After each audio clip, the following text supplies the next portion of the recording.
გამარჯობათ მეგობრებო და ჩვენს სამეცნიერო კლუბში კვლავ უსაინტერესო სტუმარი ყავს. ამჯერად ის უნიკალური შემთხვევაა, როდესაც თემაში მეც ვარ, იმიტომ რომ თავის დროზე ამ პროფესიას მივსდევდი საკმაოდ ინტენსიურად, ძალიან მაინტერესებდა და რაღაც გარემოებების გამო მივატოვე სამწუხაროდ. მაგრამ სამაგიეროდ წამოვიდა ახალგაზრდა თაობა, რომელმაც აიტაცა ჩვენს მიერ დაგდებული ბაირაღები და შეუყვა მეცნიერებას, რომელიც სწავლობს ჩვენს წარსულს.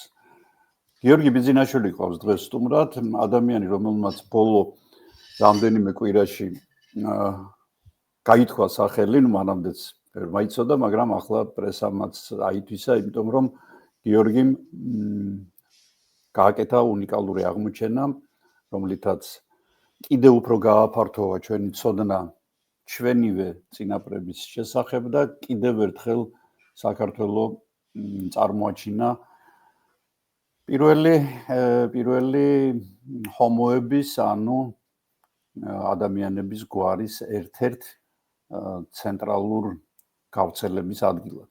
გიორგი, მე მინდა რომ შენ თვითონ წარადგინო შენი თავი, ძალიან მოკლედ მოგვიყვე შენი სამეცნიერო ბიოგრაფიის შესახებ, იმიტომ რომ ჩემს ახალ ძალიან ბევრი ახალგაზრდა უყურებს, რომლებიც დაინტერესებულები არიან სამომავლო პროფესიის არჩევით და შეიძლება სტიმული გახდეს შენი საუბარი, თქვათ, იგივე ჩვენი პალეონტოლოგების და არქეოლოგების რიგების შესავსებად, ასე რომ შენ გითმობ ასპარეს, შენ თვითონ გითხარი, ვინ ხარ, რას წარმოადგენ და როგორც ჩემს რესპონდენტებს ვეკითხები ხოლმე, როგორ მიხვედი ასე ცხოვრებამდე.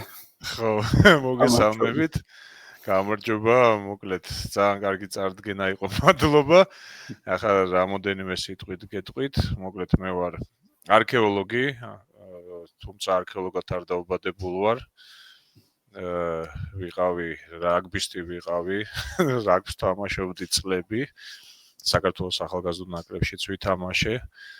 2 მსოფლიო ჩემპიონატი და მოკლედ ისე მოხდა რომ სწავლაც მიყვარდა, ძალიან მიყვარდა და სწავლობდი 2 ფაკულტეტზე, ანუ დიპლომატიის ისტორიისა, ანუ ისტორიის ფაკულტეტზე იყო დიპლომატიის ისტორია და კიდე იურიდიულზე.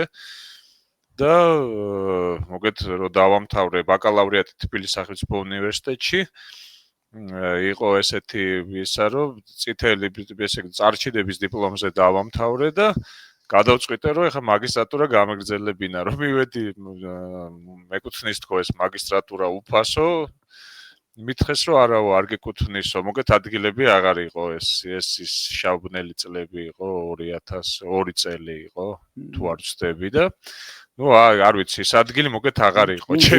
ჯიბეში უნდა ქონოდა 1-2-3000 დოლარი. ხო, მოკლედ დაახლოებით ეგეთი ამბავი იყო და არ ქონდა ჩემს ოჯახს საშუალება რომ გამეგრძელებინა, მიუხედავად იმისა, რომ თავი მოვიკალი და წარჩინების დიპლომი ავიღე და მაგრამ ყველაფერი ხო იცით, ალბათ ხდება იმისთვის, რომ მე რაღაცა უკეთესი მოხდეს და ამან სხვა პერსპექტივა გახსნა, რამდენიმე თვეში გამოჩნდა ესეთი საშუალება, რომ მოგეთ საფრანგეთის საელჩოს ქონდა სტიპენდიები, მე კი ფრანკოფონი ვარ, ვიყავი სულ, ესე იგი სწავლობდი და თან საფრანგეთში თამაშობდი.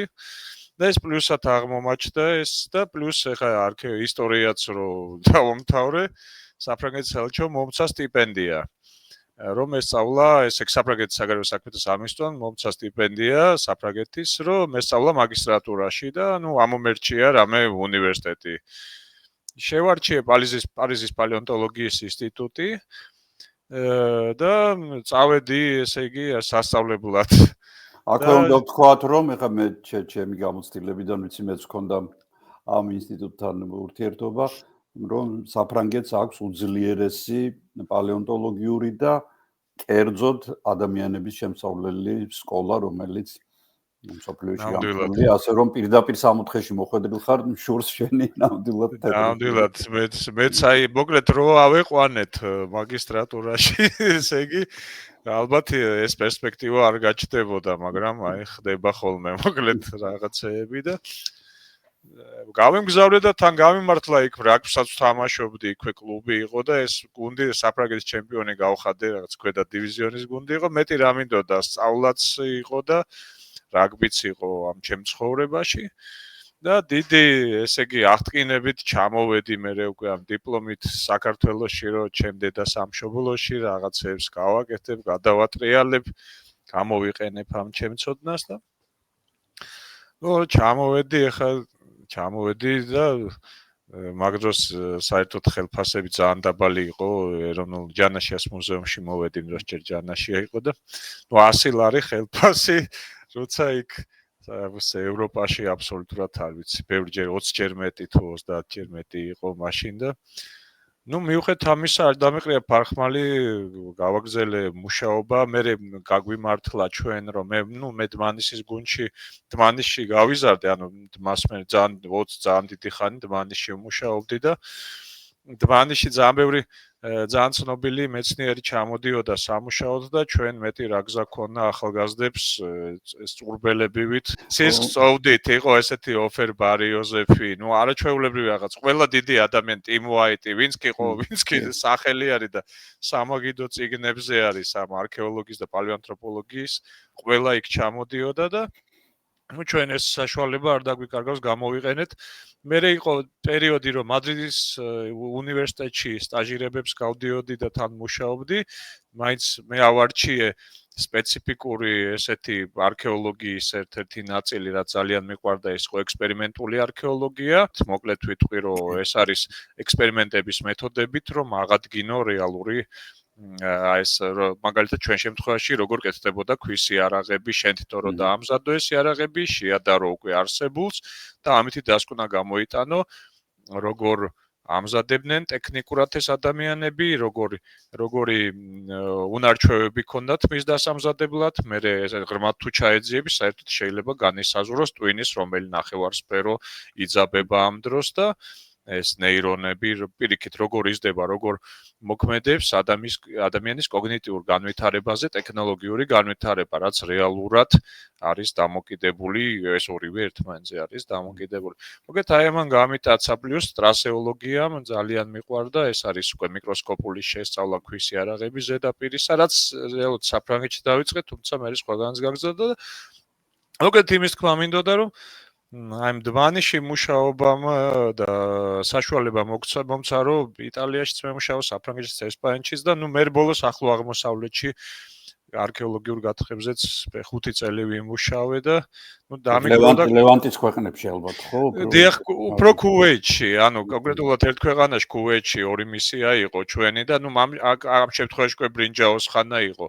თუმცა აი ჩვენმა უნარჩვევებმა ეს ქვის ხანის არქეოლოგია მაინც ყოვლის მომცველია, თქვენ უკეთესად კარგად მოგიხსენებათ, რომ ეს საბუნების მეტყველო არქეოლოგია არის, ეს არ არის კლასიკური ჰუმანიტარული არქეოლოგია, რაც არქეოლოგიას ვეძახით შესაბამისად ძალიან ბევრ სხვა მომიჯნავე მეცნიერებასთან გვიწევს შეხება და რაც ეს მულტიდისციპლინარული კვლევები და შესწავლა კონკრეტული საკითხის კი მეტად უფრო ღრმა მონაცემებს გვაძლევს, უფრო ფართო არის ჩვენი თვალსაჩინო ამ დროს და შეგვიძლია არა მხოლოდ ერთი პერსპექტივით შევხედოთ რაღაცას კონკრეტულად ვთქვათ არქეოლოგიური პერსპექტივა, არამედ კიდე სხვა გლობალური და აი თუნდაც გეოლოგიური და არ ვიცი, ბევრი საბუნების მეტყველო ძალიან ბევრი მიქსია ესეთი, რომ ფაქტურად ყველაფერი უნდა იცოდე ადამიანი. მით უმეტეს სტრატიგრაფია, რომელიც აი ძალიან სუფთა საბუნების მეტყველო ის თუ არ გაკეთდება. გეოლოგია გეოლოგია და პირიქით მე ვთვლი რომ არქეოლოგია აუცილებელია ცოტა გავიდეს ხოლმე თავის ჩარჩოებიდან და სხვა პერიოდებიც იმუშაოს, იმიტომ რომ ეს შენ თვალსაჩინოს ბევრად უფრო ზრდის და უფრო აი რაც მეტი ეგრე არის, რაც მეტი ენა იცი და ან რაც მეტი მეცნიერებაზე გაქვს შეხება, მით მეტი ადამიანი ხარ, ხო? ანუ დაახლოებით ეგ ამბავია და მოგეთ აი ამ გამოცდილებამაც მე ვფიქრობ აი ყველაფერმა ჩვენ რაღაც გარკვეული გამოცდილება დაგვიგროვა და საბოლოო გვირგვინი ჯერჯერობით, მე ვფიქრობ კიდე იქნება უფრო მნიშვნელოვანი აღმოჩენებიც, მაგრამ ჯერჯერობით ახლა არის ეს ოროზმანი, რაზეც ვისაუბრებთ ჩვენ, რაც ნამდვილად ძალიან მნიშვნელოვანი საკითხია. გიორგი, ძალიან ბევრმა ახლა ალბათ შენგან გაიგო, რომ არსებობს ასეთი დასახლებული პუნქტი ოროზმანი, დმანისის რაიონში და აღმოჩნდა იქ, გაგრძელება ფაქტიურად, ამაზე ჩვენ სადაგზა ვისაუბრებთ. და რატომ მაინც და მაინც ოროზმანი? იმიტომ რომ მე მახსოვს ახლა ჩვენ როდესაც 80-იან წლებში ბატონმა ჯუმბერ კოპალიანმა დაგვირეკა და გითხრა რომ აი მარცვლეულის ორმოებში რაღაცა ვიპოვეთ და იქნებ ჩამოხვიდე და მე ვიყავი სადღაცა 21 წლის ახალი დაწყებული მქონდა პალეობიოლოგიაში მუშაობა და გავარდით და ეს ყველაფერი რომ ნახეთ ეს ძვლებით გამოტენილი კედლები და ნუ იქ თელი ისტორიები იყო მოკლედ ამას გზადაგზა მოვყვები გასაგებია რომ იქ ამასაც ვისაუბრებთ უბრალოდ ჩვენი საუბრებთ თუ რა მოხდა და როგორ მოხდა მაგრამ აი რატომ თქვათ წახვედით ოროზმანისკენ და არა თქვათ სადღაცა სხვა მხარეს აი რამ განაპირობა ის ფაქტი რომ თქვენ დაიწყეთ კონკრეტულად იმ ადგილას ხრა სადაც შემდეგ აღმოჩნდა ეს ოქროს საბადო დიახ აი მოგახსენებთ ეხლა რა შეა საქმე ну აი პირველი როდესაც რაღაცას კონკრეტულ შემთხვევაში დმანის როცა აკვირდები პირველი ნუ ბევრი ფენომენალური რამეა იქ მაგრამ ერთ-ერთი ყველაზე მნიშვნელოვანი არის მცირე ტერიტორიაზე დიდი რაოდენობით ადამიანის ნაშთები და ცხოველების თავისთავად და ნუ მათ შორის ადამიანის სამცხოველთა სამყაროს ნაწილი თუმცა თუ კი საერთო პერსპექტივით შევხედავთ ანუ გლობალურად როგორც ხდება დმანისი ცოტა ცალკეა იცით აი ეს ადრეული პალეოლითის ადრე პლეისტოცენურ ძეგლებზე აფრიკაში რა ხდება ხო როგორ პოულობენ ადამიანებს დადიან ასეულობით კვადრატულ კილომეტრებს და კრიფავენ ნატეხ მოგეთ ერთი ფეხი ტანზანიაშია მეორე არის ეთიოპიაში რა არის ეგეთი ლეგოსავით აწყობენ ხო ნამდვილად არის ეგეთი აღმოჩენა ჯექსონ ჯაო არის ჩვენი კოლეგა და იქ მოგეთ ნიანგმა ჰომინესა მოაჭამა ფეხი, წაიღო იქ ტანზანიაში, მოგეთ მოკვდა იქ ტანზანიაში თუ არ ვიცი და ფეხი იგივე ამ ინდივიდის იპოვეს სხვა ქვეყანაში, იმიტომ რომ ნუ იმ დროს ამათ შორის ნუ ამ ტერიტორიებში შორის ტბა იყო და ხო გადაწყვეტებით. აი რასთან გვაქვს საქმე და აქ ეხა ჩაჯდები ამ 200 კვადრატული მეტრია დმანიში ეხა გათხილ ნუ 500, აი ავიღოთ სულ და ძალიან ბევრია ხო 5 თავის ქალა 4 ყბა 100 პოსტკანიალური ნაწილი და თან კაი მდგომარეობაში. ხა ისინიც თუ გინახიათ რეკონსტრუქციები ამ აფრიკული მონაპოვრებისა, აი ნაკუწ ის კი არა, ბევრი ნაწილი მაგალითად რაღაცა აღდგენილია და არიწოდნენ, სანამ ეს დმანისი სრულყოფილი თავები არ იპოვეს თავის ქალები. კუთხე, აი რომელიღაც ძვლის, რომელიც არიწოდნენ როგორი იყო და ამ რესტავრატორი ხან, ნუ საპიენსის და ნეანდერტალის შედარებებით რაღაცა ამ კუთხეს აკეთებდა. საბოლოოდ ეს განისაზღვრა დმანისის ამ თავის ქალების აღმოჩენა და მერე გადაეწყნენ. ანუ ეს აღნიშნულოვანია ხო ეს გრადუსები როგორ არის სახეზე ეს ძვლები განლაგებული. ხო და ეხლა რა არის ამდენი როა ისმის კითხვა ხო ლოგიკური კითხვა. მარტო აქ იყვნენ, ანუ შეუძლებელია ეს ამხელა პოპულაცია ერთ პატარა წერტილში, ესე იგი ბევრი პოპულაციებია, ბევრი არიან იმიტომ რომ აქ რო ამდენი არიან, ეგეც იქიდან გამომდინარე, რომ იმდენად კარგი გარემოა, რომ ამიტომ არიან ამდენი ეს ადამიანები. თან მეორე, მან ძალიან მნიშვნელოვანი საკითხი არის, რომ აი თქვენთვის ძალიან ახლო საკითხია, რომ კარნივორების პოპულაცია არის ძალიან მაღალი. დმანიში არის რაღაც 18-16% ყოველი 5 დაცებლების პოპულაცია, ეს არის არანორმალური. ეს არ არის ნორმალური. ახლა სავანაში 4-5%-ია დღეს. დაცებლების შეფარდება ომნივორი, ანუ ყველაფრის მჭამელებთან და ბალახის მჭამელებთან, ხო? და დღევანდელ სავანაში როგორი რთულია, ხო? გადარჩენა, თუნდაც ჩვენი ცოდნის ადამიანებისა და წარმოიდგინეთ, აი ამ 1.20 1.30 ჰომინინების გადარჩენის შანსები, არა და გადარჩნენ, ხო? რომ არ გადარჩენილიყვნენ, ჩვენ ვერ ვისაუბრებდით ერთმანეთთან. და რაზეა ლაპარაკი, ხო, რა ცივილიზაციაზე ლაპარაკი და გადარჩნენ. როგორ გადარჩნენ? იმ დროს, როცა ყოველი მეხუთე ტიპი არის სტაცებელი და თანც ისეთი ეხა აღარ არიან ეს სტაცებელი, კიდე კაი აღარ არიან. საინტერესო კი იქნებოდა, მაგრამ საინტერესო იქნებოდა. ის ხმალკბილავები და თუ ავაზები და აფთრები ნამდვილად აფთრები, რომელიც ეს პაგიკროკუტა ეს აფთარი, რომელიც რაღაცა ჯონჯხი ვნახე, ესე იგი ორსეში, მე არც მეგონა რა ლომი და ის ლომის ხელა არმატურას გადაკვნიტავს ისე რომ მარტო კოპროლიტი აქვს იმის ხელა, რა ქვია. ხო, ნუ რაღაცა კოპროლიტი თქვა ეს განამარხებული განავალი ხო. რომელიც რაჯერ ძალიან დიდ ინფორმაციას იძლევა ცხოვრების. იძლევა, დიახ, და ჩვენც გაგვიმართლა ეს ვიპოვეთ აქაც. ყოი, იმის თქმა მინდა რომ ურთულესი გარემო იყო. შესაბამისად ეს ალბათ იმისთვის რომ გადარჩენილიყო ჯგუფი უნდა ყოფილიყო დიდი. დიდი ჯგუფი თუ უნდა ყოფილიყო და სავარაუდოდ ერთი ჯგუფიც არ იქნებოდა და დავიწყეთ მოგეთ სხვა ადგილების მოძიება რა. და პირველ რიგში ეხლა რა ჩვენთვის აი აქ უკვე ერთვება აქ არქეოლოგიას ვივიწყებთ და აქ უკვე სრუფთა გეოლოგიაზე გადავდივართ.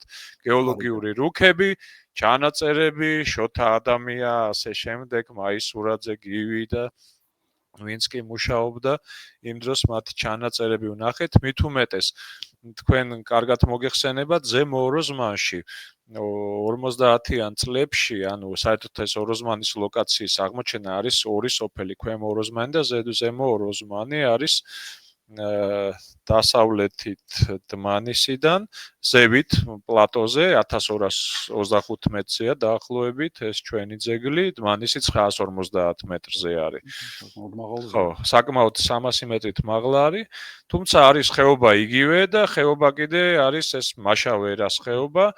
მაშავერას ხეობა კი ფორმირებული არის ეს მაშავერას ბაზალტით, რომელიც დათარიღებული არის აბსოლუტური დათარიღების მეთოდებით, არგონით და ბევრი მეთოდით და მოგეთ 1,840,850 წლები არის. ამაში ხელს გვიწყობს ის რომ ეს ვულკანური რეგიონია და სწორედ ჯავახეთიდან წამოსულმა ვულკანურმა ლავამ პალეო ხეობები შეავსო, ესე იგი მაშავერამდე პროტომაშავერაც არსებობდა, რა თქმა უნდა, ეს მდინარები უფრო ძველია ვიდრე ეს ვულკანები და მერე უსწორმასწორობები შეავსო ამ თქვენიც ხო, ეხლა ძირთად ლაპარაკი რომ ეს ემლიკლიდან ამოსულმა ესეთი ვულკანი არის ჯავახეთში, შეავსო ეს მაშავერას ხეობა და უძლიერესი თან არაერთი და ეს ამოფრქვევები არის, ეხლა მე 5-6 ის დავთვალე ჩვენთან ლავური ნაკადი და ქუდება დადევს ხოლმე. ქუდება დადევს და თქვენ კანიონებიც ნანახი გაქვთ 70 მეტრიანი არის ხოლმე ხანდახან ეს ლავური ნაკადი, ეს კედელია რაღაცა მონსტრია, ანუ წარმოიდგინეთ რა ენერგიაზე და რაზეა. რაოდენობა უნდა წამოსულიყო. რაოდენობაზე. 5000 გრადუსიანი მასის. ნუ ამის მერე მოვიდნენ, ამაშია საქმე, რომ სწორედ ეს ლავა რო ამოიფრქვა, მერე რა ხდება პალეოხეობებს ავსებს ლავა, როცა ხეობას ავსებს ლავა, კეტავს მდინარეებს და წარმოიქმნება ტბები, რომლებიც ამიტომ არის იქ წარმოიქმნებოდა ერთი ტბა, მერე ეს მდინარე გაიკვლევდა გზას, მერე მეორე ტბა, მესამე ტბა და სავარაუდოდ ეგეთ ამბავთან გვაქვს საქმე, რომ ნუ ოროზმანში რა თქმა უნდა არის ტბა და დმანისთანაც, როგორც მოგეხსენებათ, აი ფინეზაურის მხარეს სოფელ პატარა დმანისსა და დმანის ნაქალაქარს შორის იქაც იყო ტბა, არიტბიური ნალექებიც არის აღმოჩენილი და კი არა განამარხებული ფოთლები არის და ასე შემდეგ, ანუ ფლორა დიდი რაოდენობით. და არის ტბა, ბუნებრივი რეზერვუარი და აქ მოდიან ადამიანები, მოდიან ცხოველები და თავის აქტივობას ეწევიან. ნუ წყალი ძალიან არის წყალი ჩვენთვის ეს არის სიპოვი პალეო ტბა, სიპოვი ადამიანს. მინიშნება არქეოლოგიისთვის არ არსებობს დასახლებული პუნქტი. ეხლა ნუ მე რომ აკვედუკები რო გააკეთა, შორიდან მიქონდათ წყალი და ძირითადად წყალთან სახლდებოდა. წყალთან არის აუცილებლად აი ტბებთანაც თუ კი არქეოლოგიური ძეგლი არ არსებობს მოკლედ ან პალეო მდინარესთან ან თანამედროვე მდინარესთან ან ტბასთან რო არ იყოს ან წყაროსთან შეუძლებელია. ახლაც ასე ხა კარვებით რომ მივდივართ ხოლმე ვეძებთ ადგილს სადაც წყაროა. ხო, ეს ლოგიკურია და ჩვენც აი ზუსტად ესე აუყევით ამ ხეობას და მივდიოდით ზემო ოროზმანში, იმიტომ რომ ვიცოდით რომ ზემო ოროზმანში იყო არქეოლოგიური პალეონტოლოგიური გათხრები აბესალომ ვეკუას მონაწილეობდა ამ გათხრებში, გათხარა ზემო ოროზმანი, არის რაღაც გამოქვეყნებულიც იყო და საბოლოო ჯამში უკეთ დავიწყეთ ამ ზემო ოროზმანის ზებნა. არის სოფელი ზემო ოროზმანი, რეალურად გრძელი სოფელია და პლატოც არის. პირველ ჯერზე, სწორედ ამ დაზვერვების დროს, რომელიც 2019 წელს გააწყვეტ, რომ უკეთ ახალი ძეგლი გვეპოვა, აღამე გაგვეგო. ანუ ეს ხდება 2019-ში იწყება. ეს არის 2019 წელი. მოვაგროვეთ მოკეთ 300 ლარი, დავიქირა ესა მანქანა ნივა მოგცეს, ღოლი და წავედით მე და პალეონტოლოგი ერთი, ჩემი მეგობარი და ვერ ვიპოვეთ ეს კონკრეტული ლოკაცია, იმიტომ რომ ნალექები არ იყო ის ნალექები, ვერც ვულკანური ფერფლი ვიპოვეთ, რაც აღწერაშია. ანუ აბესალომის აღწერილში, თუმცა ლოკაცია არ იყო იმ დროს და არც არავინ არ გვითხრა და ეგ იყო რომ ბრუნდებოდით უკან, მაგრამ როდესაც ზემო ოროზმანში წახვალ, მანამდე ქვემო ოროზმანი და გაიარო და ეს ტბიური ნალექი მანქანიდან დავინახე რაღაც პროფილი და თქვი რომ იქ თუ რაც არ უნდა ვქნათ, მე აუცილებლად უკანაგზაზეა გავჩერდით, როდესაც კონკრეტულ პუნქტში მიდიხარ მოსაძებნად, გზად რამეს თუ დაინახავ, თავიდან არ ჩერდები, რაც შეიძლება პირველ რიგში ის არის ხო პრიორიტეტი და მოგეთ ვიბოდიალეთ იმ შენ ზემო ოროზმანში ძალიან ბევრი პლატოზე ვერაფერიც ვერ არაფრის ნასახი, არც ფერფლი, არაფერი და ეთყობა რაღაცაში აუცდით თქო და წამოვედით უკან და ეს პროფილი უცბად რომ დავინახეთ, გავჩერდით, გადმოვედით და სულ 5 წუთი დაჭირდა ბერწმუნეთ დიაგნოზის დასმას ამ ადგილის, იმიტომ რომ იმდენი დამთხევა მოხდა ერთდროულად, რომ აი ესეც რაღაცა ეს ასწაულია რა, ეხლა სამეცნიერო სასწაული დაუძახეთ გინდა, აი ესე იგი რა უნდა იპოვო, რომ კონკრეტულად განსაზღვრო დაახლოებით რასთან გაქვს საქმე, ხო? აი ესე იგი მაიდენტიფიცირებელი რაღაც უნდა იპოვო. და პროფილში რას ხედავთ? ტბიური ნალექი არის, მოკლედ, მე საბოლოოდ მე როგორც ნახდა ეს არის fluvial lacustrine, ანუ ესე იგი ფლუვია მცირე დინება და ტბიური რაღაცა ესეთი თიხა ქვიშა. წვრილმარცვლოვანი, დიახ და ქვეშ არის ვულკანური ფერფლი, მის ქვეშ კიდე არის ვულკანური ფერფლი, მის ქვეშ არის დათარიღებული შენი მაშავერას ლავა და თავზე კიდე არის ლავა. როგორც სენდვიჩი, ბურგერი, ესეთი ბურგერი, სენდვიჩი, მრავალშრიანი სენდვიჩი.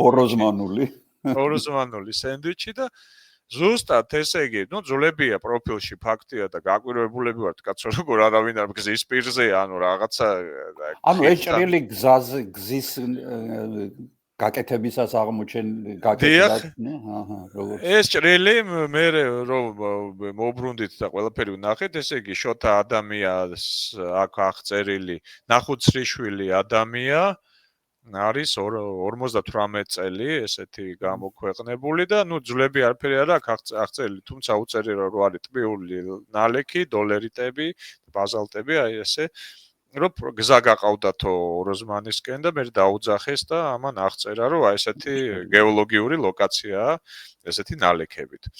მოგეთ ეს არის პირველი აღწერა ამისი და და რა ხდება უცბად ჰომოთერიუმ კრინატიდენსის დისტალური ნაწილი კანინის, ანუ ეშვის დისტალური ნაწილი პირდაპირ აი პროფილში შერჭობილი, ჩამორეცხილი პროფილი. ჩამორეცხილია ეროზიისგან და გაშიშვლებულია და პირდაპირ აი ეს და გული ამიჩქარდა ახლა ჩემი პროფესია გამახსენდა როგორ გიხარდა ხოლმე. თან ეს კრინატიდენსი არის ადრე პლეისტოცენური სახეობა არის კავკასიაში, მე არ გვხვდება, აი მილიონ ნახევრის მე მგონი აღარ არის. სახელმძღვანელო ნამარხია. ხო და თან ეს ეშვი მაინც და მაინც თავის ქალის ნატეხი როგორ ვიგასასურა ამას და რაღაცა ძალიან ბევრი დრო და მაგრამ პირდაპირ ესეთ ეშვის რომელიც დაკბილული არის თვითონ ეს ეშვიც შიგნით ამხარე არის დაკბილული იმიტომ არის კრინატიდენსი ხო და ეს და უცბად იქვე, რა თქმა უნდა, ქვისი არაღი და ესე უყურებთ ერთმანეთს ეს მე და პალეონტოლოგი და არიქა ბიჭო, ეს არის ადრე პლეისტოცენში ვართ და არის ადამიანი აქ. უკვე წყალი არ მე ამას წყალი არ გაუვა.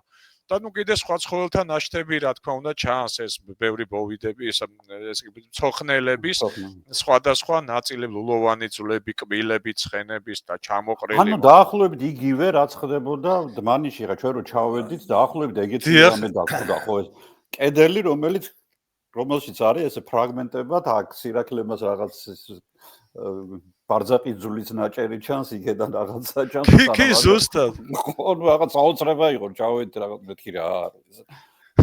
პირველი ექსპედიცია იყო ერთ-ერთი ჩემი ხო ის მაშინ.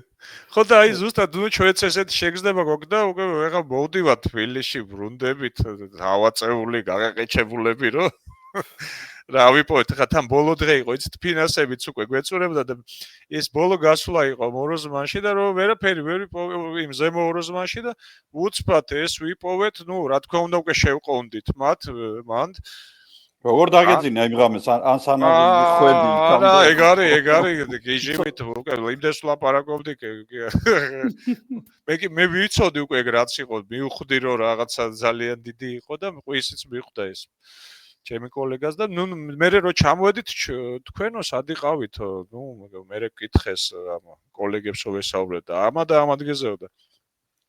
ამ ადგილზე ჯერ კიდე აი თქვენ რომ ბრძანდებოდით გერმანელები რომ მუშაობდნენ ესე იგი მაგათ ბოსინსკის მუშავია და ოღონდ რა ხდება ეხლა ოროზმანის ტერიტორიაზე მუშაობდნენ იმისთვის რომ დმანის დაეთარიღებინათ იქ არის ოროზმანის ლავა და თუ გახსოვთ თქვენ დმანისის თარიღები რა არის ხო არის დმანი მაშავერას ამოფრქვევასა და ოროზმანის ამოფრქვევას შორის რომელსაც ოროზმანის ამოფრქვევას არ მიუღწევია დმანისის კონკრეტულად ტერიტორიამდე ხო და სამდეც მოაღწია ის ადგილი არის სწორედ აი ეს ჩვენი ლოკაცია და მე იქ ფრანგებმაც იმუშავეს მე ერვან მესანჯერი არის პალინოლოგი და არის სებასტიან ნომადე დამთარიღებელი ძალიან კარგი ამ არგონზე და ნუ ამ შემდეგ მუშაობს და მათ ეს ადგილი დაათარიღეს როგორც ლოკაცია და აღწერილი აქვს რომ აი ეს ლავა რომელიც მანისამდე ვერ მოაღწია მოგეთა ეს რომელი ლავა რომელიც ქვემოდან უდევს ამ ზემოდან აი ბურგერის ზედა ლავა 177 რომელიც არის 177-ით დათარიღებული რა რომელიც დმანიში არ არის და არის აქ კონკრეტულად და აი ეს და კიდე გააკეთეს საინტერესოა რომ ეს სედიმენტები შეისწავლეს ეხა ჭრილი ზუსტად არ ემთხვევა იმას რაცაც ჩვენ ეხა რომ ჩვენ გავასუფთავეთ და ეხა მათი აღწერილი ჭრილი არ იყო გასუფთავებული, ამიტომ რაც აღწერეს, ნაწილობრივ ემთხვევა. თუმცა არის აბსოლუტური თარიღებიც აიღეს. და კიდე არის საინტერესო ის, რომ გაკეთეს ფიტოლიტების ანალიზები. ფიტოლიტები კი ეს არის მცენარეული ნაშთები, რომელიც რჩება ნიადაგში და მაგალითად პალინოლოგიაც კეთდება, პალინოლოგიის მეთოდებზე არ ვიცი, ერთად შეგვიძლია ვისაუბროთ, რომ ეს არის მცენარეთა მტვერი დიდი ხანი ძლებს და კარგად ძლებს, მოგეთ ძალიან მძიმე გარემოსაც უძლებს, მჟავაში ხდება მისი განცალკევება და შესაბამისად დიდი ინფორმატიულია, მან შეგვიძლია მოგაწოდოს პალეოგარემოს შესახებ ინფორმაცია. ისე ვთქვათ, რომ ნების ყველა მცენარეს თავისი დამახასიათებელი ფორმის მტვერი აქვს და აქედან ადვილად დგინდება სახეობები. დიახ, სახეობები თუ როგორი ფლორა იყო გარშემო. რაოდენობა პროპორციების მიხედვით თქვათ შეიძლება ვთქვათ, რომ მუხნარი უფრო ჭარბობდა ვიდრე წიფლნარი და ასე შემდეგ. კი ბატონო, თუ უდაბნოს ის უდაბნოს სცენარეები იყო, თუ ტუნდრის თუ არ ვიცით იქ ცივი არქტიკული იყო თუ რა იყო ყველაფერს გვეუბნება ეს მტვერი და ამ შემთხვევაში ორზმანის შემთხვევაში გააკეთეს ფიტოლიტების ანალიზი რომელიც უფრო თუ კი პოლენი არ არის მიწაში ფიტოლიტები ნამდვილად არის ხოლმე და ეს ფიტოლიტების შედარებაც გააკეთეს დმანისთან დმანისის არსებულ ფიტოლიტებთან და ამ სტატიაში ესეთი ის არის ინფორმაცია რომ ორზმანის ფიტოლიტები ემთხვევა დმანისის 100, ანუ დმანისში არის ორი სტრატუმი, A და B. A სტრატუმი არის ოლდუაი, ბესტრატუმი არის ოლდუვაისა და მატუიამას შორის გარდამავალი. ეს რო თქვა სტრატუმი არის ეს ფენა ორი ფენა. ერთი ფენა არის დამაგნიტებული direct, ანუ პირდაპირ სწორი მიმართულებით, აი ესეც პალეომაგნეტიზმით საინტერესო, მოდი ორი სიტყვით ვთქვათ, რომ კი, აუცილებლად. დედამიწის არსებობის დროს იცვლებოდა ეს პოლარული ის არის, დედამიწის მაგნიტური ველი იცვლებოდა, ხან იყო სამხრეთით, ხან იყო ჩრდილოეთით და თუმცა დიდი პერიოდი ეს არ არის ეს რა თქმა უნდა დათვლილია ხან 100,000 წელში ხდებოდა ხან 700,000 წელში ხან სხვა არ არის ეს ესე რომ ყოველ კონკრეტულად რაღაცა შეტრიალდება და მე გადმოტრიალდება ხო ამა ესე არა თუმცა ჩვენ ვიცით ეს ცვლილებების თარიღები და ერთ-ერთი დიდი ცვლილება ესე იგი Olduvai-ის პერიოდს ანუ 1,780,000 წელზე სადღაც ხდება ცვლილება მას შემდეგ თელ დედამიწაზე ხდება თელ დედამიწაზე და ესე იგი ეს რას ნიშნავს პოლარული ცვლილება რომ კომპასი იმ დროს იყურებოდა სამხრეთით დღეს თუ ლურჯი ხო და აი ეს შესავალი იმიტომ გავაკეთეთ რომ დმანიში ეხლა დადგენილია რომ ესე იგი B ფენები, ანუ Z და ფენები, ის ფენები, სადაც ადამიანი არის, ის ფენები ადამიანის ძვლებია წარმოდგენილი. ის ფენები არის ინვერსი, ანუ უკუღმა რომ იყო, ეს სამხრეთით რომ იყურებოდა, ის არის. იმ დროს სამხრეთით. ხო. ანუ პირველი ფენა Olduvai ანუ არის Olduvai არის ეხლა როგორც არის ხო ზედა ფენა უკვე მიტრიალებულია დიახ მიტრიალებული სწორედ აი ამ დროს არის იქ ადამიანის ფენები ხოლო ეს სტატია ჩვენ გვეუბნება რომ ოროზმანის ფენები არის პირდაპირ ანუ დაახლოებით ესე იგი ეს ადაგება დმანისის ასტრატუმს ანუ Olduvai სტრატუმს ქვედა ფენას აი ამას გვეუბნება ეს სტატია და მოკლედ ესეთი ინფორმაცია რომ გავიგეთ მე გაგვიჩნდა გითხრა რატო არავინ არ მოჩიჩქნა კაცო 91 წელს მისულა ჯგუფი რაღაცები არ ვიცი აი სვიშერი იყო ესეთი ვინც დაათარიღა თუ გახსოვთ მანის სვიშერი 2 მილიონზე იყო საერთოდ ლაპარაკი მე დაიწია იმან კი ბატონო გაბუნიას თქვენი მოგვარი სტატიაში გაბუნია et al არის 2000 წლის სტატია და იქ სვიშერიც არის თანაავტორი სვიშერი ვიღაცა მესამე ესეთი საკ ნუ და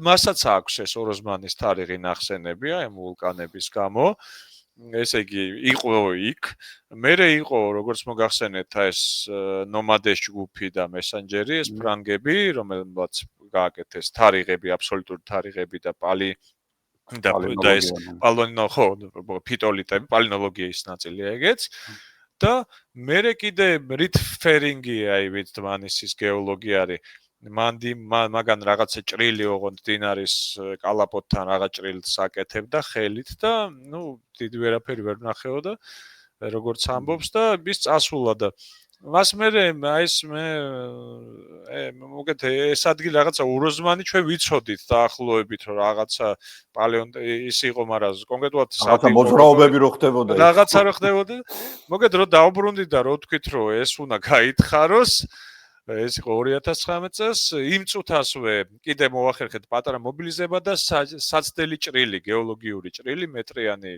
სიგანის ჭრილი გავაკეთეთ და უკვე დავადგინეთ რომ იმ იდეას რასაც ჩვენ ფიქრობდით წყალი არ გაუარო ეგ ნამდვილად არის საიტი ნამდვილად არის ეს ძეგლი აქ არის ადგილსაპოვებელი კი ბატონო ხო კი ბატონო აქ არის ფენებში როგორც ძვლები, ისე არტეფაქტები, განამარხებული, არაფერი ადგილზე, ინსიტუ და ასე შემდეგ და ძეგლი საჭიროებს სასწრაფოდ და სამომავლოდ არა სასწრაფოდ შესწავლას და ნუ მას მე როგორც მოგეხსენებათ, როგორც ხდება ხოლმე ეს გავაკეთე დიდი მოხსენებაც ეს არქეოლოგიის ისა კულტურული მემკვიდრეობის სააგენტოში კარგი ბიჭი ხარ ძალიან კაია მე უკვე ფინანსებს ვეძებდით ნუ ფინანსებზე შეგვირდნენ და არ მოგცეს როგორც ხდება ხოლმე და არ ვიყავით პოპულარულები და ეხლა ხო უნდა გავთხაროთ ეხლა ამხელა ძეგლი არის რაღაც ფინანსები უნდა ვიშოვოთ არავინ არ დაგაფინანსებს არც ერთი ფონდი არაფერი არ არის ამის შესახებ ჯერ ცნობილი ვინ დაგაფინანსებს მე ესეც ვთქვათ რომ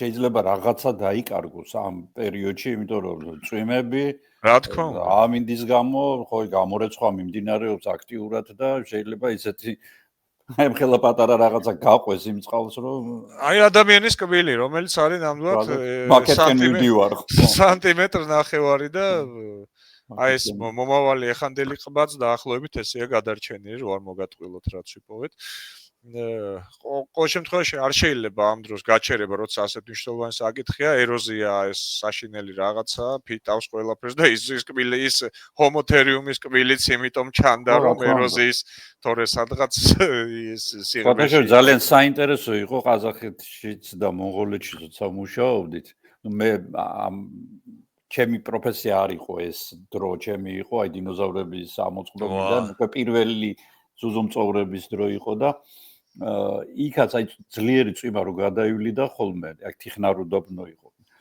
გავდიოდით და ეს ისინი ნაშთები ანუ განამარხებული როგორც წესი კბილები უფრო დიდი ზომისა ასე თითქოს პატარა სვეტებზე იდგა იმიტომ რომ წვიმა გამორეცხავდა ხოლმე ქვემოდან ყველაფერს და ესენი იდო ესე თითქოს მიდიოდი და სოკოებით აგროვებდი ხო იქ 64-ია პალეონტოლოგიური კი მონღოლეთი არის მონღოლეთი საერთოდ სხვა პლანეტაა ხო ნუ ეხა ჩინეთმა გადაასწრო იმიტომ რომ იქ ძალიან დიდი ფული იხარჯება პალეონტოლოგიაში მაგრამ ეს ორი რეგიონი და ის ყაზახეთი სადაც მე დავდიოდი ეს იყო ჩრდილო-აღმოსავლეთ ყაზახეთი ზაისანის და ბატაისანი ფაქტიურად ჩინეთის და მონღოლეთის გაგრძელება იყო ესეთი სამკუთხედი ჩინეთში მაშინ ვერ დავდიოდით იმიტომ რომ ჩინეთთან ცუდი ურთიერთობა ჰქონდა საბჭოთა კავშირს და მონღოლეთი ფაქტიურად მე-16 რესპუბლიკა იყო და დიახ ხო და ეს იმის თქვა მინდა რომ ხო ეს ძალიან ბევრი რაღაც რაც შეიძლება იპოვო და შეიძლება ვერ იპოვო უბრალოდ იმიტომ რომ ნუ ამბობენ ხოლმე ხა 5 ადამიანი იყო სული ხა არა 5 ადამიანი მაგაშია საქმე რომ უამრავი იყვნენ მაგრამ განამარხება მოხდა და შეიძლება მეტიცაა განამარხებული უბრალოდ საპოვნელია და ძალიან ბევრი რამ დამოკიდებული არის აი ამ ბედნიერ შემთხვევაზე ასე არის პალეონტოლოგიაში ასე არის არქეოლოგიაში რა თქმა უნდა შემთხვევით იგივე დმანისის აღმოჩენები არ იქნებოდა რომ არა იმ კედლის ოდესღაც ჩვენს წინაპარს რო არ გაეთხარა მარცვლის შესანახი კედელი ხო და რომელიც პირველი არქეოლოგი იყო სავარაუდოდ ხო და იმან ალბათ კიდე ერთი ორი თავის ქალა იქ მიარიცხა ალბათ ამოთხრის დროს მაგრამ ნუ ყოველ შემთხვევაში ჩვენ საშუალება მოგცა რომ ეს ჭრილი გვენახა და ასეთ საოცრებები ამოგვიღო ამიტომ ჩვენს ქვემოთ კიდევ რა ხდება კაცმა არ იცის ყველაფერი წინ არის ხო შეგაწყვეტინე მაგრამ არა საინტერესო აი მე დავამატებ რომ ვინც არ იცის რომ ესე იგი ამიტომ იყო ნუ ეს რა ქვია როგორ თქვა ავად სახსენებელი საბჭოთა კავშირის დროს პალეონტოლოგიური სკოლა იყო უძლიერესი ეს საბჭოთა კავშირის იმიტომ რომ მათ შორის ჰქონდათ ეპყრათ მონღოლეთი და მონღოლეთის მასალაზე თქვენ უკეთესით ვისაც ხელი მიუწვდებოდა ჩათვალე რომ აი კლონდაიკი იყო და ფაქტობრივად ეს ინფორმაცია არის უძვირფასესი რა აქედან გამომდინარე ხო პალეონტოლოგიური ინსტიტუტი მოსკოვის ფაქტიურად 80%-ით მონღოლეთის მასალების ის მუზეუმი იყო მონღოლეთის მასალებისგან შედგენილი დიახ და თუმცა აი პარალელურად იყო მეორე სასწავლის სკოლა ჩვენი რომელიც მე ძალიან პატარა ვიყავი რაღაცა 80 კაცი მუშაობდა ხო იმ პალეობიოლოგიაში 60 ვიყავით დამლაგებლიანი 60 ხო საკმაოდ ბევრია ხო, მაგრამ ნუ საკმაოდ და როგორი სახელები და ეხლა ლეო გაბუნია, მაკწონის მეცნიერი, არ ვიცი. ბატონი აბესალომი, გურამ კედლიძე, რამელაძე, ნუ მე ხა იმათული ვინც ხერხემლიანებზე მუშაობდა. კი, ძალიან დიდი ის. ხო, მე ალიკა მუცხელიშვილი. ალიკასაც, ხო. ნუ ალიკა ჩემი საყვარლესი და უკარგესი მეგობარი ხო და ჩემი ძალიან ახლობელი ოჯახის სხვათა შორის და ხო თან ეგეთ ფრანკოფონი იყო როგორი და მთელი ხო, ნუ ისეთები გვაქვს მედალიკას გადატანილი ხა ეს. და ნუ საოცრებებს ვატარებ. თან რა იუმორი და როგორია ეს ჯენტლმენური. ეს სხვა ტიპი იყო რა, აბსოლუტურად განსხვავებული იყო. ინტელიგენტი. ამოვარდნილი ამ ყველანაირი სიტუაციიდან. ხო. ნამდვილად. კაია რომ გავიხსენცი ძალიან გამიხარდა და საერთოდ ნაცნობი რო ყავს და მოგეთ აი ასე და მოგეთ აი ამ ყველაფერმა ჩვენი წინაპრების ნაშრომიც დაგვეხმარა ხო როგორც ჩანს ამ მონაყოლიდან და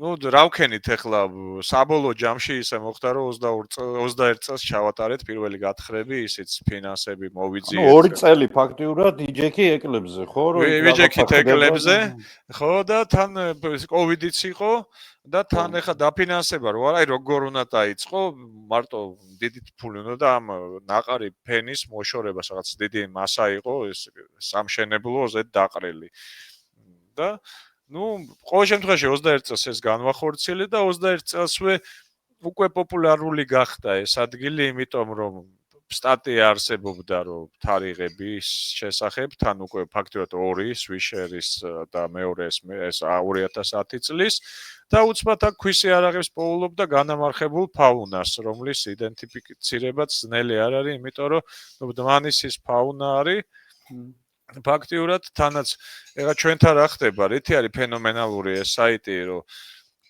მე ბევრი რაღაცა მინახია რაღაც საიტები, ну არქეოლოგიური ყოველ შემთხვევაში ბევრი პალეონტოლოგიურებზე ძალიან ბევრზე არ ვარ ნამყოფი და ანატომიური შესახსრებაში არის ლამის 70% მონაპოვრების, ანუ ყოველ შემთხვევაში მთლიანი ცხოველი ერთი ყავს ეს ეტრუსკული მგელი რომელიც სხვა ეტრუსკული მგელი მთლიანი ჯერ ნაპოვნი არ არის არსად დედამიწაზე და ჩვენ გვყავს და მე ამაზე მოგიყვებით პოლენიც რო აქვს მუცელში და ისეთი რაღაცეები აქვს და პლუს ნახევარი მთლიანი ესე იგი დიდი ნაწილი მთლიანი ფეხები, სახსრები ან ხერხემლის ანუ როგორც მოკვდა იმავე შესაძლებელი ყოველ შემთხვევაში მოგლეჯილი ან ხშირად მტაცებლის შეიძლება ხშირად ადამიანისაც იმიტომ რომ ძულებზე თუ კი ვნახულობთ იარაღის კვალს ეს cut mark-ი ქვია ამას და ეს ნიშნავს აი დანით ხორცს რომ ესა ძვალს რო აცვლი ხორცს ნაჭდევები რჩება ძვალზე და ეს ამის მანიშნებელია ხოლო თუ კი მტაცებელი თავისი კბილებით იმას იზავდა რა ქვია მოაგლიჯავდა ამ ნაწილს ან შეჭამდა ეს კბილების უკვე tooth mark-ი ქვია და ესენიც ანუ კბილების კვალიც არის აი წელს მაგალითად აფთრის კბილების კვალია პირდაპირ პროფილში იყო ესეთი სახსარი ყლულოვანი ძვალი იყო ცხენის თუ არ ვწდები ესე კი სტენონისი იყო თუ არ ვწდები ესეთი სტენონისი ხო მოხდენილი ცხენი თუ რა ქვია პატარა ცხენი და მაგის პირდაპირ აი ბარზაყის ძვალზე თუ რაღაცა იყო აი ესეთ პირდაპირ აი ეს ორი პარალელური ჩატეხილი ჩაჭყლეტილი ესეთი ენერგია ნუ აფთარს აქვს და ესე აქვს დაშორებული კბილები და თან ძვლის ტვინი უყვარს და კი თუმცა ჩვენც გვიყვარდა ხო და ჩვენც ძალიან გვიყვარდა ჩვენ განვითარებაზე დიდი ის ჰქონდა ძალიან მას და ზემოქმედება და აი ასეთი სურათია რა თხრი და არილევა ეხლა ახალი საბოლოო ჯამში ეხლა ისევ აი ამ ავადსახსენებელი ეროზიის გამო ჩვენ არქეოლოგიაში რა ხდება პალეონტოლოგიური და არქეოლოგიური გათხრები ცოტა ტექნოლოგიურადაც განსხვავდება ჩვენთვის ძალიან მნიშვნელოვანი არის სისწორე და ზედაპირები და ნუ ხანდახან ფენასაც ხო ხანდახან ფენასაც მივყვებით ხანდახან მაგრამ ძირთად ფენას არა ის სისწორეს მივყვები და ფენებს ალკე აფიქსირებთ თქვენ შემთხვევაში პალეონტოლოგების შემთხვევაში მთავარი არის აი ეს მონაპოვარი მთლიანად იყოს ამოღებული სად გადახვა სად გადმოხვალ აქ უკვე სხვა ის არის ჩვენც არჩევ ნიჩვით და თოხით მუშაობთ თქვენ ფუნჯით მუშაობთ არა თქვენც ფუნჯით მუშაობთ ეხლა არა მე ხო რა თქმა უნდა უბრალოდ ხო რა არის რომ აი მაგაში ასაქმე რომ ზემო ოროზმანზე რომ ლაპარაკობ იქ რო იმუშავეს იქ იყო პალეობიოლოგიის ინსტიტუტი აბსოლუტურად ცალკე იყო ვიდრე ეს არქეოლოგია და ასე შემდეგ შესაბამისად იქ არქეოლოგია არ ყოფილა ძალიან ბევრი ძეგლები ესე იგი პალეონტოლოგებს აქვს შესწავლილი არქეოლოგიის თანდასწრების გარეშე, რა თქმა უნდა, იმ პერიოდის ძეგლები, როცა ადამიანი არსებობდა, არა მარტო საქართველოში, არამედ დანარჩენ მსოფლიოშიც, აი წარსულზეა საუბარი. ამიტომ მე არ გამოვრიცხავ, რომ იმ ზემოორო ზმაშიც, რომელიც საბესალომ ვეკუამ შეისწავლა 58 წელს, თვითონაც ახალგაზრდა იყო ხო მაგ დროს ახლა. იქაც კი არქეოლოგი რო არ ყოფილა, როგორც ჩანს, იქ ქვის იარაღები შეიძლება შეხვდათ, მაგრამ ვინ მიხვდებოდა, ვინ გააკეთებდა იდენტიფიცირებას და თუ გახსენდებათ, აღწერაში წერია, რომ ჩვენ ადამიანის კბილის პატარა ემალის პატარა ნაწილი ვიპოვეთო და მე ჩვენ ნახეთ ეს მასალა, ისეთი იმდენად მცირე არის ეს კბილის ემალის ნაწილი, რომ ვერ იტყვის დაზუსტებით ეს ადამიანისა თუ სხვა ცხოველის. ადამიანის ნამდვილად თხელი ემალი აქვს, აი ეს გაცილებით თხელი გვაქვს ჩვენ.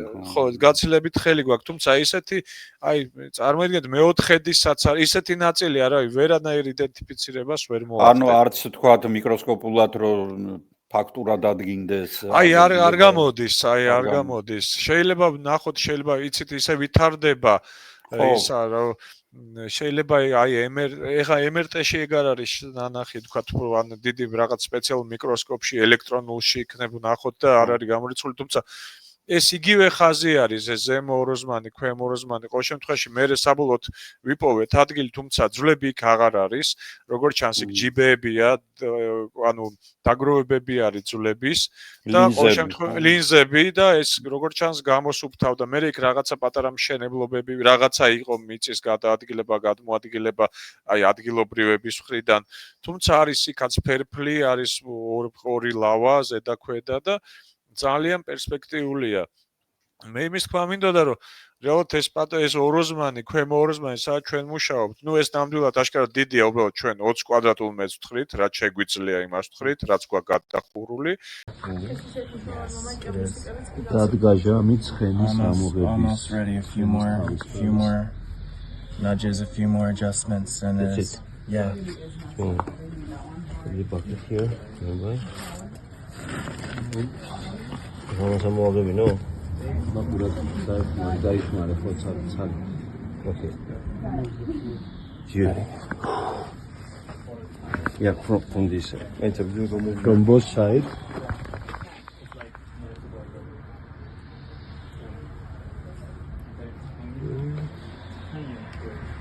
Bravo. This sediment Ashi. Hey. Congratulations. Oh.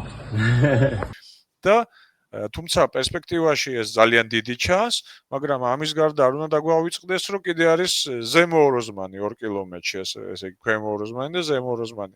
და რეალურად უკვე რას გვეუბნება, რომ მინიმუმ 3 ძეგლი გვაქვს უკვე, 3 ადგილსაპოვებელი გვაქვს, აი მანისის ჩათვლით.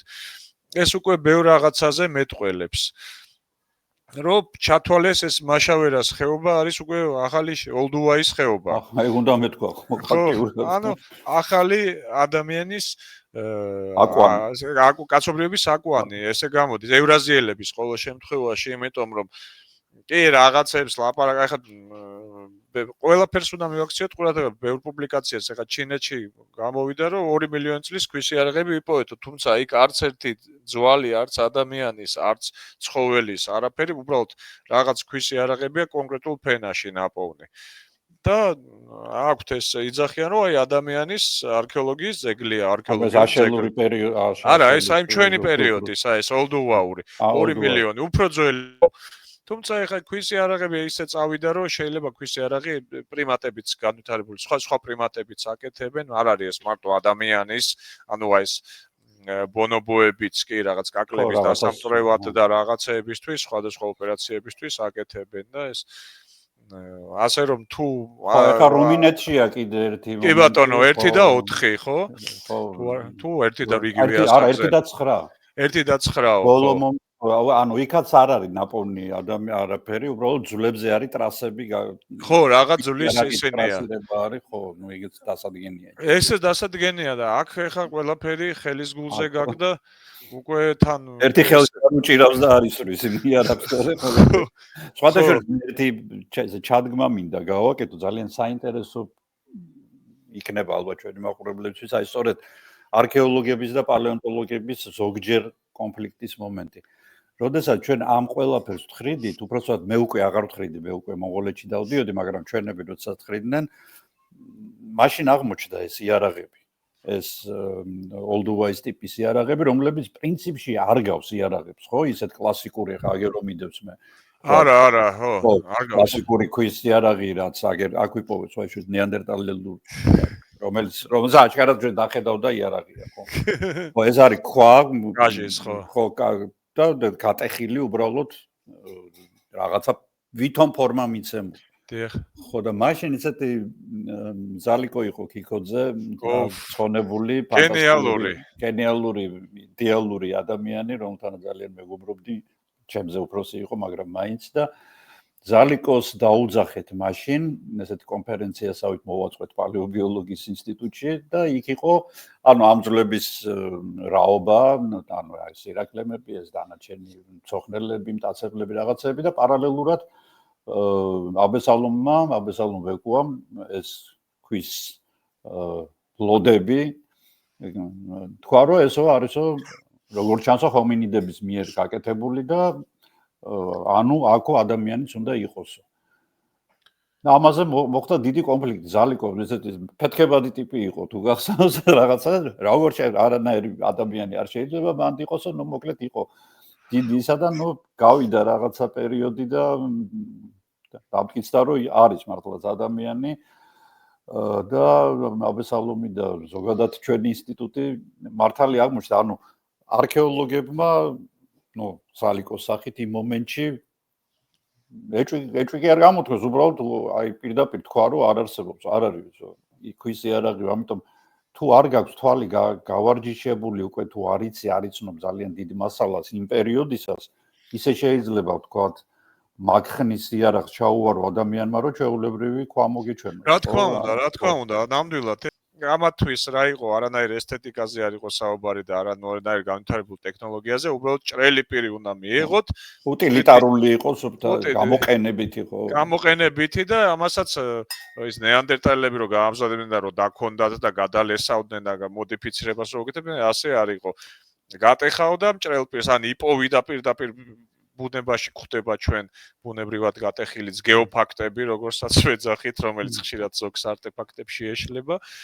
ესეთის და აიმითი გაჭრიდა იმას, იმიტომ რომ ჩვენი კბილები და ყბა არ არის ადაპტირებული იმისთვის, რომ ან ტყავი გააცალოს ლეშს ან ცხოველისას, ან კიდე ესენი მყესები მით უმეტეს მტაცებელი ცხოველი მოგეხსენება twins ნადირობთ მისი ხორცი მტაცებელი კი არა და ბოდიში ისა არაფერმაში გაზრდილი ან ველური ცხოველის ხორცი უფრო მაგარია, იმიტომ რომ სირბილისთვის არის ადაპტირებული, სულ მოძრაობს და რთულიც არის მისთვის წამა. სოფლის კათამი და ფერმის კათამი. თუნდაც ხო. 6 საათი უნდა ხარშოდა, ამა ჩადებ თილწყალში თუ არა. ამას ჩადებ ხო და ამას ძაღს არ აჭამო და ეს ჩვენი ფერმის კათა ძაღს კი ბავშვს რო აჭა ძულებს ჭამენ ეს ესეთი რბილი. ეს რაღაცა იქიდან მოდის. სად არის სოფლის კათამი, რომელსაც მართლა არ ვაჭრევთ, მაგრამ ეს შეიძლება ეს არის ფაფა ხო. დარბის და კონტერვი აქვს ესეთი. ხო და სპორტსმენი. სულ სხვა კვება აქვს თან. თან კვება. აბსოლუტურად. ხო და აი ამაშია საქმე და ამიტომ ეს იარაღები არის ძალიან აი ეხლაც იმაშია საქმე მოროზმაში ქვის იარაღებს რო პოულობთ არის ნუ აი აბსოლუტური კიდე დმანიზე კიდე უფრო როგორ თქვა აი უფრო მარტივი და უფრო კიდე უფრო პრიმიტიული და შეუხედავი ნუ აი ვერც მიხვდები თუ ეხლა 20 წელი შენ თვითონ არ ამტრევ აი აქ გამოგვადგა ჩვენ ეს ექსპერიმენტული არქეოლოგია ჩვენ თვითონ პირველი რაც გავაკეთეთ ძეგლის იდენტიფიკაციის მერე საიტის გავედით ადგილსაპოვებელზე, სადაც არის ქვის მასალა, ანუ იქვე მდინარესთან და დავიწყეთ ამ მდინარეს აქ ქვის სპექტრი, რასაც რეცხავს, რა ქანებსაც რეცხავს. ამ ქანებისგან შემდგარი ქვები არის ამ მდინარის კალაპოტში, ხო, ძირითადად დამრგვალებული რიყის ქვები, ქვარგვალები და ამათ იმტრევა დავიწყე და რომ აღმოჩნდა რომ 10-12 ქვიდან ერთისგან მართლა შეიძლება შედარებით რაღაცა გააკეთო დანარჩენი უბრალოდ იფშნება ან ერთს რომ ჩაარტყავ 10 ნაწილი ცვივა ანუ ანამტვრევები, ანუ რეალური აქედან არც ერთი გამოსადეგი არ არის ამ დროს, ხო? ხო, ან რაღაცა, მაგრამ ანუ არტეფაქტი გამოსადეგია და მეორე პრობლემაა კიდე გამოსადეგია, მჭრელია, მაგრამ როგორც ასეთი ანატკეცის, როგორც არის ან აღწერილობას არ ემთხვევა, ანუ კლასიკური არტეფაქტის, რომელსაც უნდა იყოს დარტყმის წერტილი, ბურცობი და ნუ თავისი რაღაც ტიპოლოგია გააჩნია, ესეთი საერთაშორისო იმითი მიღებული და ნუ არ გამოდის და როგორც ჩანს, ეხლა როგორც გიჭირდეს ისე გილხინდესო და ამ ჰომინინებს ეხლა გარშემო კაჟის საბადო არ ქონდათ. ობსიდიანიც არ არის, ობსიდიანი იქ არისო. კი, დმანიში არის, მაგრამ მანდ არ არის და ისე იქვე არის ახლოს უკვე გვიანი ძეგლები, სადაც ობსიდიანი ყრია, თუმცა შორიდან მოაქვს და ეხლა ობსიდიანი ფარავანიდან და იქიდან და მგონი დმანისთანაც სადღაცა არის, იმიტომ რომ ნუ ისეთი რაოდენობა არის იქით გარშემო. თუმცა შორს არის და ეს ჰომინინები ოროზმანელები და თვითონ დმანისელები შორს არ მიდიან, აი მაქსიმუმ 1 კილომეტრზე გაცდნენ. ამასაც ჩვენ როგორ მიდი და იარე იმ ცხოველების გარემოწვევით შორს ხო. მაგალითად, იგივე ჭიქიანის მთიდან ჩვენ მაშინ ალიკას გაუყევი ზუსტად მუცხელიშვილს, არის ესეთი წონას გამოქვაბული ერწოს ტბის მიდამოებში. ბუბას მთა არის ესეთი, ნუ ეხლა დღეს ოკუპირებული ნაწილი არის ხო სამეჩა. კუდარო და წონარო. კუდარო და წონა ხო, კუდარო ერთ მხრიდან არის, წონა მეორედან და აი წონაში არის აღმოჩენილი ჭიქიანის, ანუ ფარავნის ტბის ისა ობსიდიანი. რამხელა მანძილზეა. ანუ ხო, იქ იმას ვამბობდი, ზოგიერთი ადამიანი სამაჩაბლოში არის წაღებული იმიდან. ხო. ჯავახეთში ვერაგნებს ზოგიერთი და ეს ჯავახეთში დადიოდა ხო და იქიდან მოქონდა. და უკვე ისეთი, ნუ იქ ხო სახელოსნოები, სადაც გაფუჭებულს ტოვებდა და რაც კარგი გამოსდიოდა, ის მოქონდა და რამდენიმე ხო. კომერციაც ესე დაიწყო ვაჭრობა და გაცვლა გამოცვლა. ხო, ნუ ეხა ეგეთ იარაღში ალბათ კარგი მას აიღებდა გაცვლას, ნუ ყავებს. ხო, რაღაცა, ოჯახს არჩენდა ყოველ შემთხვევაში. ვინც იჭდა ამაზე, ის უკვე ამ რესურსს პატრონობდა და ამ რესურსისათვის ომებიც გარდაუვალი იქნება. მაგრამ ეს ნეანდერტალელებია, ეს უკვე კი, რა თქმა უნდა, კი. მაგრამ ჩვენზე დიდი თავის ტვინის მქონე არსებობენ. გაცილებით. თავი ძლივ დაკონდათ. ხო და ასე რომ აი ესეთი ამბავია და ეს შენი ოროზმანელები გადადიოდნენ ამ დინარესთან, აიღებდნენ ამ ქვებს, დინარის დონეც რა თქმა უნდა უფრო მაღლა იყო ვიდრე დღეს არის, პალეო ხეობებია მან როგორც მოგეს. აი დმანიშიც რამხელა ხეობაა თქვენ გახსოვთ ხო 60 მეტრის კანიონია და ზარმაზარი და რამხელა ისა. ეს 60 მეტრი არის იმ 1.800.000 წლის დინებისგან, ხო, გაჭრილი და თავის დროზე ეს წყალი საკმაოდ მაღლა იყო, რაც და საკმაოდ მკვრივ ქანებში თან. საკმაოდ კრივქან ბაზალტშია ესეთი. ბაზალტში ხო ეხა მაგალითად ბაზალტში არის. და ეგ ნუ ეს დახრილობა და წყლის ადიდებები და სეზონურის ისე ძალა აქვს წყალს რო აი უზარმაზარი ის ჩაჭრა და დღეს უფსკრულია ამის. ამ ადგილას. აი ესეთი სიტუაცია არის დაახლოებით, ნუ კიდევ უკვე ჩვენ შეგვიძლია უკვე კონკრეტულ საკითხებზე განვზოგადდეთ და ვისაუბროთ ფაუნაზე იქნება თუ რაზეც გაინტერესებთ. პირველ რიგში ხო ჩვენი მაყურებლისთვის იქნება ალბათ საინტერესო ჩვენ ლინზები ვახსენეთ, ეგრეთ წოდებული ლინზები, როდესაც ერთ ადგილას ბევრ ძვალს პოულობთ ხოლმე, ხო? ნუ ეხლა ჩვეულებრივ პირობებში, ეხლა თქვა ტყეში რომ დავდივართ, ჩვენ ძვალი შეიძლება ვერ ვიპოვოთ, რომ მთელი დღე ვიაროთ და იქ ვიცით რომ ირმები ცხოვრობენ, თქვა რაღაცა ფრინველებიც ესენიც ისინიც, მაგრამ ძვალი არსად არ არის. ის ან შეჭმულია, ან დროის განმავლობაში დაიშალა და გაქრა. როგორ იქმნება აი ეს ლინზები, რომლებიც ჩვენთვის პალეონტოლოგებისთვის არის ოქროს საბადო